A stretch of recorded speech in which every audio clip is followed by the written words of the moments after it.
is approaching young adults in a thoughtful way important? Like, why are we talking about young adult? Can't we just work with them the way that we work with, older people or younger children? Why do we have to think about it in a different way? That's something that we're going to talk about. How are young adults different than patients who are older or younger? I think that probably things just immediately pop in your mind, but I've got some other things to add to that. And then what's different about the work? What not just their age, but what's different about the work? For people under the age of 15, their 5-year survivor rates since 1975 have very much improved. Children are living longer and longer. We hear more and more childhood survivors. In fact, it's a bigger issue about what do we do with childhood survivors that are now in their young adulthood. They have all kinds of late effects. It's a whole new burgeoning area of healthcare because children are living longer. Older adults diagnosed with cancer, surviving, living longer. A lot of that is because of increased screening and detection that we're finding it earlier, so it's easier to treat. But this is just startling. From 15 to 40, there were virtually no change in the survivor rate, 5-year survivor rates for people diagnosed between 15 and 39 since 1975. This report, when this came out, that's when the young adult movement started. Because we got these numbers, and I think a lot of people around the country kind of woke up and they were like, okay, we're not serving this population in the best way that we can, and there's differences here, and we need to look at that. This is what young adulthood is. It's a time in your life when you're establishing your independence from your parents, you're becoming who you are, and by independence, financial independence, your housing, your decision, you're making your own decisions, you don't rely on other people. This is a time in your life when you're doing that. So then you get diagnosed with cancer and suddenly you need help again. You need somebody to help process through a decision, and you may not be able to live at home, and that just pulls you away from where you want to be in your life.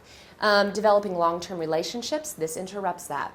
How do you continue to date? How do you continue to kind of want to flirt and feel good and go out and find this person that you're going to marry when you're going through treatment and losing your hair or getting a mastectomy? Not helpful. Setting professional goals and aspirations, climbing the ladder and dreaming, it's a big interruption. Self-identity, body image, values, priorities, and all of those things are in flux. Your friends, you begin to separate from friends, you begin to connect with other people and based on the values and the priorities that are becoming important to you. And then suddenly a diagnosis of cancer can totally shift that perspective in a way that feels very different than friends. And there's an interesting kind of juxtaposition of a lot of the clients that I work with of feeling very mature, feeling a lot older than their peers, and with a different level of perspective and insight about themselves and about life, but also feeling way behind the curve. But young adults in our country are the largest group of people in the United States that do not have insurance or are underinsured. And so you think about aging off of your parents' insurance, being in college, maybe you're on your health care plan in your university, you take a new job and the HR person says to you, you can take out this much money for plan A, or this much more money for plan B, and every entry-level salary young adult is like, take out the least amount. So then they get diagnosed with something and they're very underinsured. It's often the first time that somebody in this age range has been involved in navigating the healthcare system. Again, like I said, the other major kind of health things that somebody might go to the hospital are having a baby, a sports injury, maybe if their parent has been sick, they've been within the healthcare system. So how are young adults different than older or younger patients? And this is a variance in the young adult cancer experience, young adult health experience. I mentioned already transient kind of living situation that goes hand in hand with transient income. So a lot of times young adults graduate from college and you're going to go experiment and be a flight attendant for a year, you're going to go travel in Europe, or you're going to come to New York and wait tables and figure out what you're doing.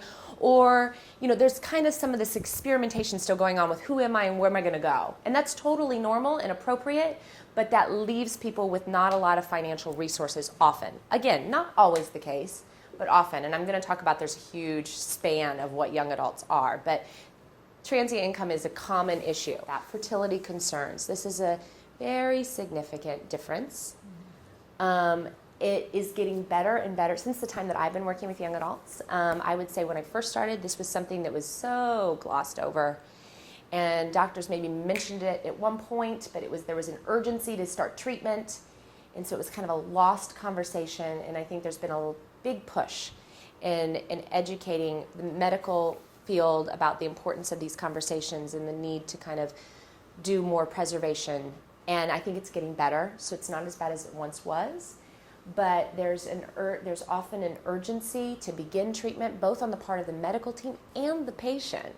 So people are like, I know I need to do fertility preservation, but that's going to be a whole cycle, and I can't do that when I want to start my treatment next week. And so they just let it go. And sometimes they let that go very, just quickly in the moment, and then later it hits them that they may not be able to have children, that might be a loss, and it's a significant loss. So often, and this contributes to the poor survival rates, young adults are diagnosed at more advanced stages, and that makes treatment harder and more difficult. There's anger involved there. There's frustration. There's a sense of lost time.